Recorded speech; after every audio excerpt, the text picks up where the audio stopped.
नमस्कार। आज मैं कथाओं के झुरमुट के लिए अपनी एक स्वरचित एक रचना जिसका शीर्षक है वेदना या सौहार्द। जब हम किसी परिवार में रहते हैं, परिवार के हिस्से होते हैं, तो ये दो शब्द हमारे हम दूसरों को दे भी सकते हैं और उसका हरण भी कर सकते हैं, और वो हमको अनुभव भी हो सकते हैं और नहीं भी अनुभव हो सकते हैं। और इसी के गुत्थम गुत्था में हमारी जो पारिवारिक यात्रा चलती रहती है। तो एक मेरे जो कहानी का पात्र है वो तुलाराम नाम का एक सेवानिवृत्त फौजी है जो 50 वर्ष का है इस समय, और उस पर मैंने ये कथा लिखी है। वो मूल रूप से कुमाऊं का रहने वाला है, उत्तराखंड का, और हमारे गढ़वाल उत्तराखंड से फौज में बहुत पहले से ही बहुत लोग रहे हैं, चाहे वो अधिकारी वर्ग के हों, चाहे जवान वर्ग के हों, चाहे कुछ भी हों। तो ये उसी एक व्यक्ति की कथा है जो मैंने अनुभव की और मैं आपको प्रेषित कर रही हूँ। इसको मैं कुछ अंकों में आपको वो सुनाऊंगी। आज पहला प्रथम भाग आप सुनिए। शीर्षक है वेदना या सौहार्द।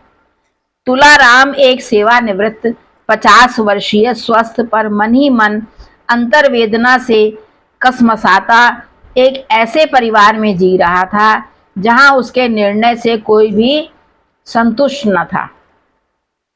जीवन के सारे निर्णय, बाल्यकाल से विवाह के कुछ समय बाद तक के सारे फैसले तुलाराम के माता पिता के थे, और जब वह अपनी पत्नी को अपने साथ लाया पीस स्टेशनों में जहां वो अपनी परिवार को ले जा सकता था, तो पत्नी की सहमति जैसे एक अनिवार्यता थी। मतलब पहले माँ बाप फिर पत्नी। वैसे तुलाराम की पत्नी एक अच्छी गृहस्थन, ममतामयी माँ और बाहर वालों के समक्ष एक सरल सहज अनुगामिनी सी थी। पर यह तो तुलाराम ही जानता था कि उसकी पत्नी, जिसका नाम दयावंती था, के तेवर और अकड़ कितनी पैनी और अशांतिदायक थी। दया तो उसमें लेश मात्र भी न थी, विशेष रूप से अपने पति के लिए। ऐसा तुलाराम को लगता था। अब देखिए, आप निर्णय करेंगे। तुलाराम के तीनों बच्चे पत्नी की राय सदैव तुलाराम के तीनों बच्चे और पत्नी की राय सदैव उससे भिन्न ही होती थी। घर का एकमात्र कमाऊ जीव को ही हमेशा झुकना, उनकी बात मान लेने के सिवा कोई और चारा ना था। पारिवारिक सौहार्द बनाए रखने के लिए सब ऐसे ही चल रहा था।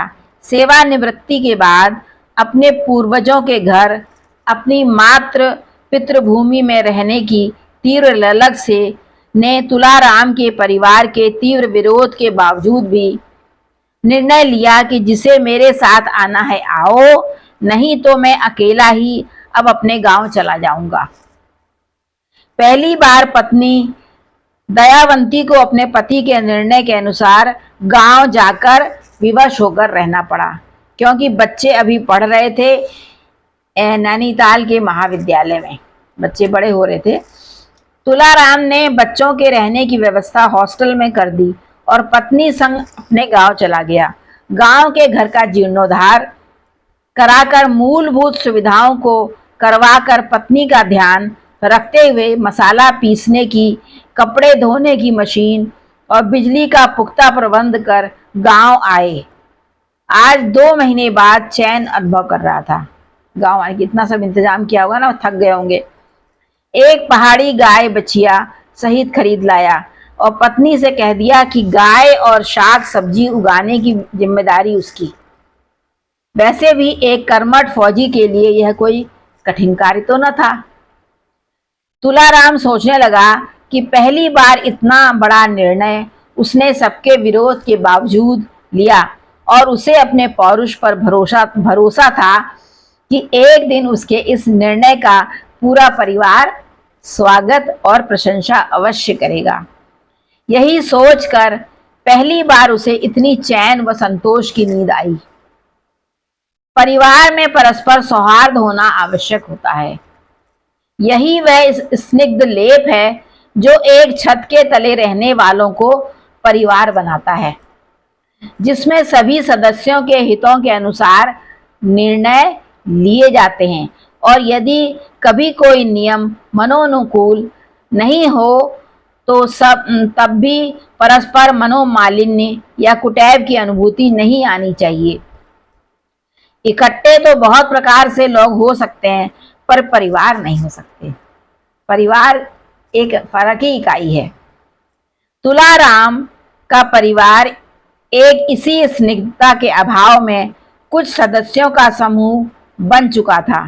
दयावंती एक ऐसी महिला थी जिसे बाहर के लोगों के सामने अपने को शांति प्रिय, पति अनुरागी और एक सहनशील महिला के रूप में प्रस्तुत करना बहुत बखूबी आता था, जिसे देखकर हर कोई जब तुलाराम के भाग्य को सराहता था तो तुलाराम अपनी पत्नी की दुरंगी नीति और चालाकी से अत्यधिक आहत अनुभव करता।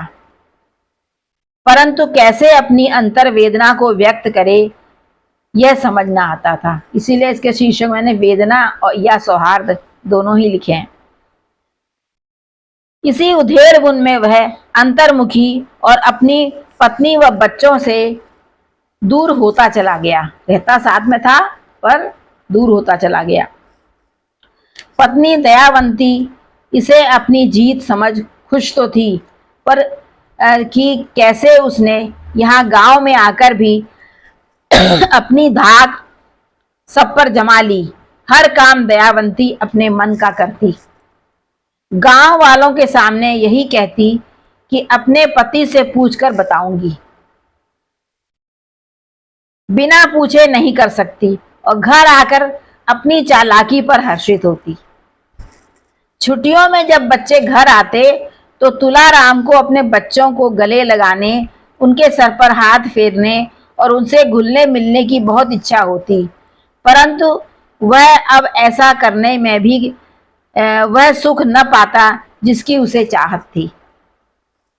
बच्चे यद्यपि आते ही उसके पांव छूते, गले लगते तो थे, किंतु अपने पिता के साथ उनका वह बंधन न बन पाता जो तुलाराम को संतुष्ट कर पाता हो। बस इसी कश्मकश में जीवन जीते हुए उसे इस गांव में और 5 वर्ष हो चुके थे, जब से वो सेवरा मतलब 55 का हो चुका था। अपने वादे के अनुसार वह खेती, सब्जियां उगाना और गौ सेवा बहुत ही नियम से करता जा रहा था, तथा बाहर की साफ सफाई व्यवस्था सभी ढंग से कर रहा था। दयावंती यहाँ भी बाजी मार ले जाती। वह जब देखती कि लोग उसके पति को आंगन बुहारते देख रहे हैं तो पति के हाथ से झाड़ू छुड़ाने की कोशिश भी करती।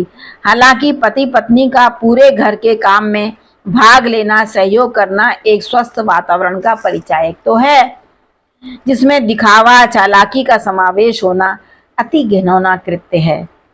और बाहर के लोगों पर अपनी धाक जमाने का, अपने पति की सहचरी बनने का नाटक दयावंती बखूबी जानती थी। इस प्रकार घर घर नहीं एक अखाड़ा सब लगता।